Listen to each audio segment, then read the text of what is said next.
Bismillahirrahmanirrahim. Assalamualaikum warahmatullahi wabarakatuh. Alhamdulillahirobbilalamin. Akhirnya saya bisa membuat video kembali di channel YouTube saya untuk menyapa teman-teman semua untuk sharing terkait dengan bidang pendidikan saya yang terkait dengan ilmu komunikasi.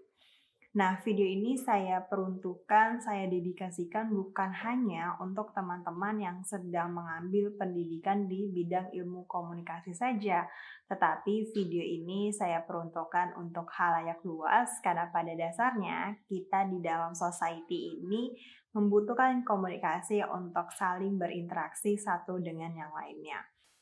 Dalam video ini saya ingin sharing kepada teman-teman terkait dengan tema yang relate banget dengan ilmu komunikasi, yaitu komunikasi verbal dan komunikasi nonverbal. Pada video ini saya akan mengambil atau memberikan poin-poin terkait dengan materi yang akan saya sharingkan kepada teman-teman semua. Yang pertama, saya ingin menjelaskan terlebih dahulu pengertian dari komunikasi verbal dan komunikasi nonverbal. Lalu, fungsi serta klasifikasi dari komunikasi verbal dan komunikasi nonverbal. Oke, lanjut saja teman-teman. Terkait dengan pengertian, sebelum saya ingin menjelaskan atau sebelum saya sharing mengenai pengertian dari komunikasi verbal dan komunikasi nonverbal itu, saya ingin menjelaskan terlebih dahulu terkait dengan pengertian atau pemahaman mengenai kata komunikasi.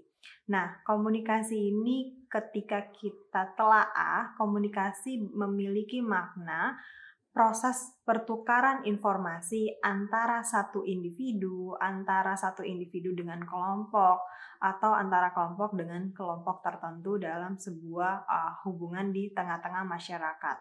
Nah, ketika kita berkomunikasi, kita sedang melakukan transfer ide, gagasan, atau transfer buah pikir yang dimana proses itu memiliki makna atau tujuan yang ingin kita sampaikan kepada orang lain. Nah, pesan atau informasi yang kita lakukan dalam proses komunikasi itu mengandung yang namanya komunikasi verbal dan komunikasi nonverbal.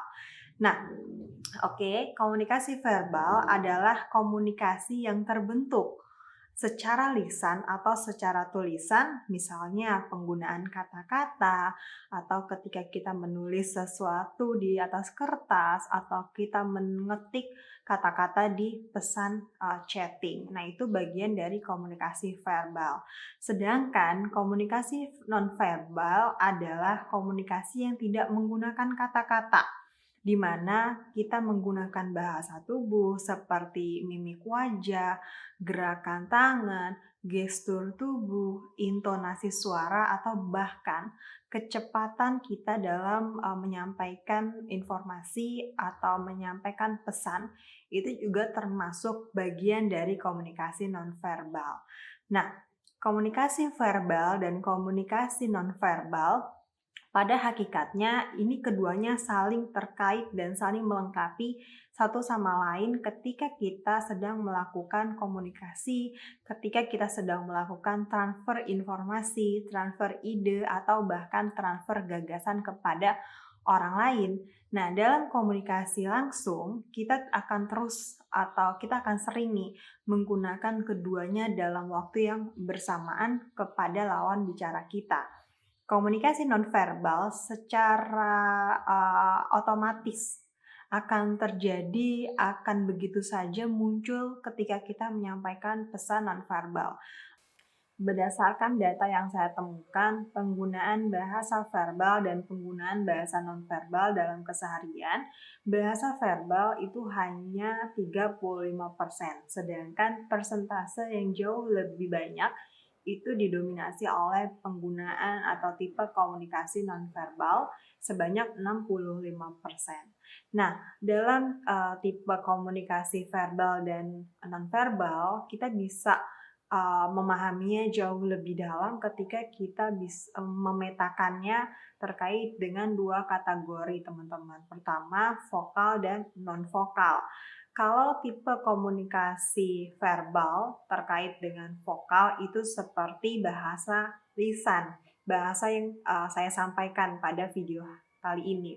Sedangkan tipe komunikasi nonverbal terkait dengan vokal itu seperti nada suara, jeritan, atau kualitas vokal yang ditampilkan ketika kita melakukan komunikasi dengan lawan bicara kita. Sedangkan dalam tatanan non-vokal, verbal itu seperti bahasa tulisan, misalkan, pesan chatting kita di WhatsApp, di Telegram, atau bahkan tulisan kita di buku atau bahkan di surat. Sedangkan tipe komunikasi nonverbal dalam tatanan nonvokal itu seperti isyarat, gerakan, ekspresi, atau bahkan mimik wajah kita ketika kita melakukan komunikasi dengan lawan bicara kita. Pesan verbal adalah semua jenis simbol yang bisa kita gunakan baik itu satu kata atau bahkan lebih dalam penggunaannya. Nah, pesan verbal kita sadari ini bagian dari proses di mana kita ketika mau melakukannya itu kita sengaja, kita atur dulu, kita susun dulu, dan kita melakukan usaha-usaha yang kita lakukan secara sadar nih untuk melakukan hubungan dengan orang lain menggunakan pesan verbal itu sendiri. Nah, suatu sistem kode verbal dalam kaitannya simbol yang tadi sudah saya singgung, ini kaitannya dengan bahasa, teman-teman. Bahasa dapat kita definisikan sebagai seperangkat simbol dengan aturan-aturan yang mana ketika kita mengkombinasikannya itu akhirnya memunculkan makna, memunculkan pemahaman, memunculkan persepsi terhadap apa yang kita sampaikan kepada orang lain. Nah, dalam sebuah komunitas, bahasa akan dapat dipahami atau bahasa akan mudah dimengerti ketika bahasa atau simbol tersebut sudah disepakati satu dengan yang lainnya. Seperti di Indonesia, kita sepakat bahwa bahasa atau sistem simbol yang kita gunakan adalah bahasa Indonesia. Sedangkan di daerah tertentu, misalkan di daerah Sunda, itu ada bahasa Sunda yang jauh lebih difahami misalkan. Terus ada juga di daerah Jawa Tengah, Jawa Timur, dan daerah lainnya itu juga punya bahasa-bahasa daerah di mana itu bagian dari sistem simbol yang sudah disepakati oleh komunitas tersebut.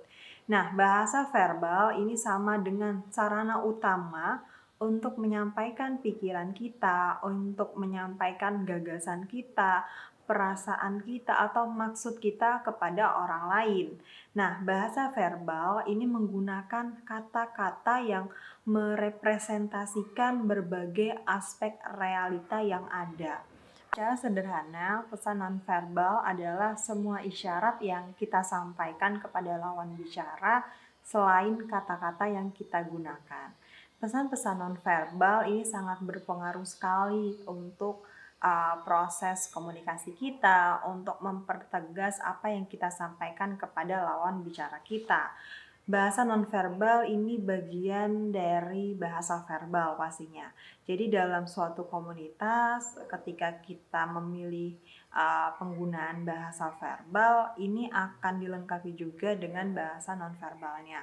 Seperti di Jawa misalnya ketika kita ada sekumpulan orang yang usianya jauh lebih dewasa dibandingkan kita, ketika kita mau lewat kita mengucapkan kata permisi misal, lalu kita sambil membungkukkan badan kita ketika kita berpapasan atau ketika kita berjalan di depan mereka, atau misal ketika kita mau makan, pemilik rumah langsung mempersilahkan kepada tamunya misalkan silakan dicicipi makanannya, atau silakan duduk, atau misalkan silakan gitu kan sambil jempolnya itu diarahkan ke tempat yang dituju atau diarahkan kepada sasaran yang dituju, baik itu benda, tempat, atau bahkan makanan atau apapun itu.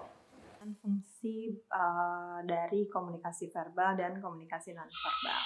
Fungsi bahasa dalam kehidupan manusia menurut Larry itu ada tiga. Pertama adalah penamaan atau misalkan labeling atau misalkan naming. Nah, yang kedua adalah interaksi, yang ketiga adalah transmisi informasi. Nah, yang pertama, fungsi bahasa dalam kehidupan manusia adalah penamaan. Hal ini terkait usaha kita untuk memberikan atau mengidentifikasi suatu objek, tindakan, atau bahkan orang dengan menyebutkan namanya sehingga kita bisa memudahkan, untuk merujuknya kembali ketika kita mau melakukan komunikasi lanjutan. Yang kedua, fungsi bahasa dalam kehidupan manusia yaitu adalah interaksi. Nah, bahasa yang kita gunakan ini dapat memudahkan kita untuk memberikan penekanan terkait dengan berbagai gagasan atau bahkan emosi kita terkait dengan proses komunikasi yang mana nantinya ini akan mengundang yang namanya simpati atau pengertian dari orang lain atau bahkan dari diri kita sendiri sebagai pelaku komunikasi. Yang ketiga, fungsi bahasa dalam kehidupan manusia yaitu adalah transmisi informasi. Melalui bahasa kita dapat dengan mudah menyampaikan hal-hal yang ingin kita sampaikan kepada orang lain. Tanpa adanya bahasa atau tanpa adanya simbol misalkan, kita tidak akan bisa nih bertukar informasi, bertukar ide atau bertukar gagasan dan merujuk sesuatu dalam proses komunikasi. Nah, sedangkan fungsi bahasa dalam kehidupan manusia menurut Books ini ada tiga juga teman-teman. Yang pertama, kita dapat mengenal dunia di sekitar kita. Yang kedua, kita dapat berhubungan nih dengan orang lain dan kita juga bisa menciptakan koherensi dalam kehidupan kita. Jadi penggunaan bahasa kaitannya dengan bahasa verbal ini dapat memudahkan kita berinteraksi, memudahkan kita saling berhubungan, memudahkan kita dalam menjalin komunikasi dengan orang lain atau bahkan mengenal dunia yang ada di luar sana. Sedangkan fungsi komunikasi nonverbal ini ada 5 teman-teman. Yang pertama, kita bisa mengulangi, memperteguh, menggantikan, meregulasi, dan membantah sesuatu hal terkait dengan proses komunikasi. Nah, sedangkan terkait dengan klasifikasi atau bagian klasifikasi dari komunikasi verbal dan komunikasi nonverbal, nah terkait dengan ragam bahasa verbal ini ada bahasa daerah atau ada bahasa internasional, bahasa antara pria dan wanita, serta bahasa gaul. Sedangkan klasifikasi pesan nonverbal ini seperti bahasa tubuh, penampilan fisik, wangi-wangian yang kita gunakan ketika kita sedang berkomunikasi, warna, dan artefak. Terima kasih sudah menonton video ini. Jangan lupa untuk subscribe channel YouTube saya, aktifin lonceng, dan share video ini jika video ini bermanfaat di media sosial teman-teman. Wassalamualaikum warahmatullahi wabarakatuh. Sampai jumpa.